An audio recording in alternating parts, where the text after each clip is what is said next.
A printing company ships X copies of BHCC's student handbook to the Charlestown campus and Y copies to the Chelsea campus. The company must ship a total of at least 240 copies to these two locations. Okay, so what we need to do here is, one, express this relationship as an inequality, and then we want to graph this inequality. So the key word, now that we know that it's an inequality that we're working with, the key words in this problem are right here, at least 240. So the company must ship a total of at least 240 copies.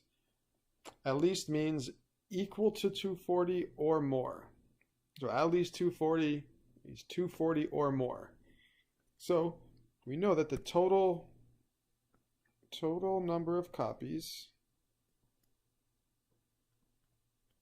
we'll say total number of copies must be either equal to 240 or greater than 240 or more. So total number of copies will be greater than or equal to 240. Well, what is the total number of copies? We're given in the problem that, well, we don't know. The number of copies going to each of the locations is unknown, but we're given that we're going to use the variable x to represent number of copies going to Charlestown.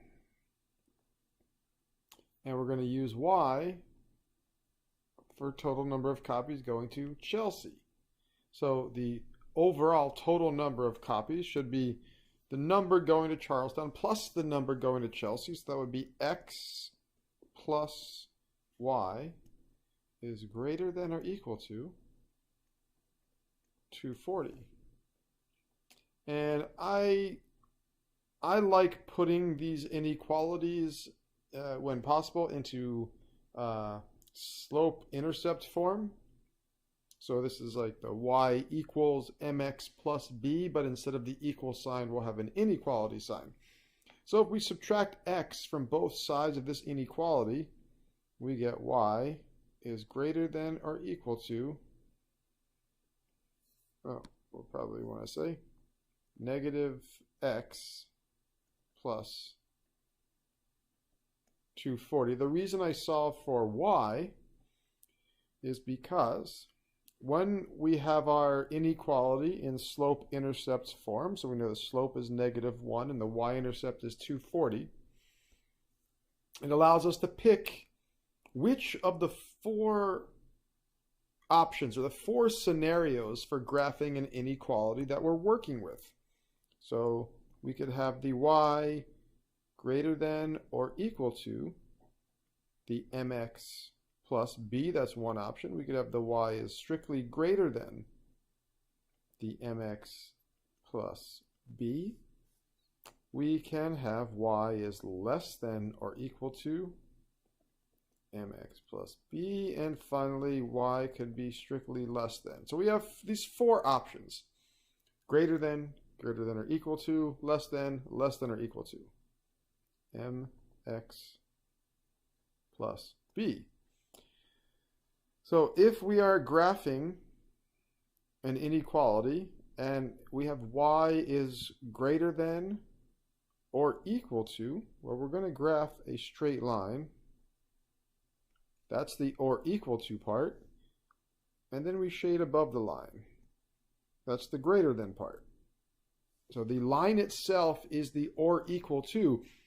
So if we don't have the or equal to, in the second case, y is greater than mx plus b, well, we shade above the line, but we don't include the line in our graph. So we use a dashed line or dotted line.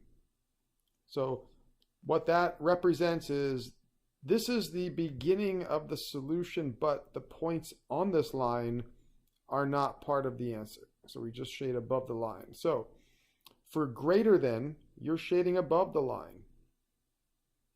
And if there's an or equal to, then you also include the line itself. And by that same logic, if we have y is less than or equal to, it's a straight line and we shade below. And if it's strictly less than with no or equal to, it will be a dashed line. And the y is less than portion, that tells us we're going to shade below. Okay, so here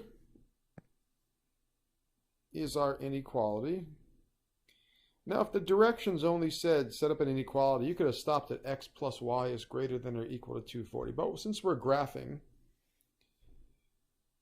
I like to put these inequalities in slope-intercept form, and it looks like we're using this first case where it's a solid line and we're shading above.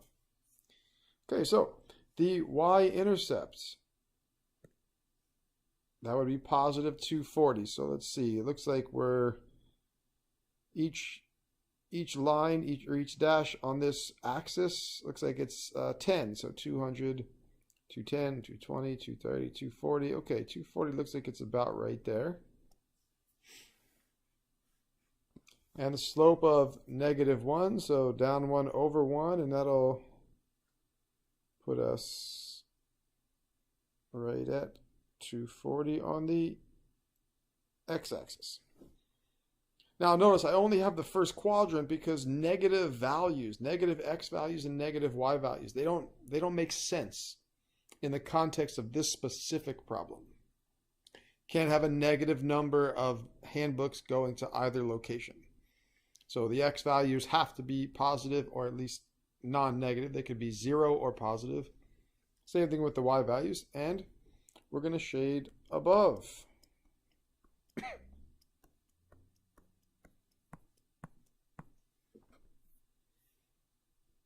Okay, so that is one way. So there's two sort of common ways of determining whether we shade above or below. There is the solve for y, and then if it's greater than, you shade up, less than, you shade down. That's a very common approach. That's the way I do these problems.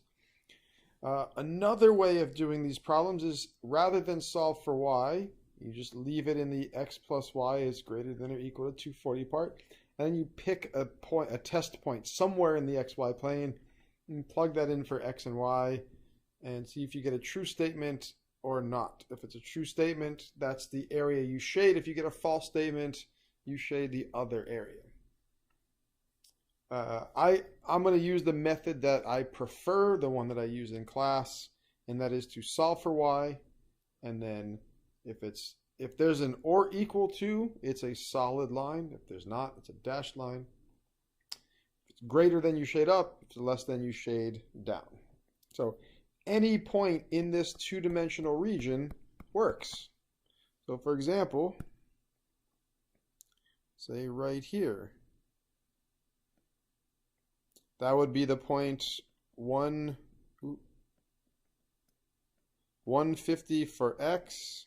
So you see 150 right here, 200 for y. So that's a total of 350 handbooks. And that works. Anything above 240 works. So that's another method of determining where to graph. Either way, you have to graph the line. All right. That is it for this problem. I hope this was helpful.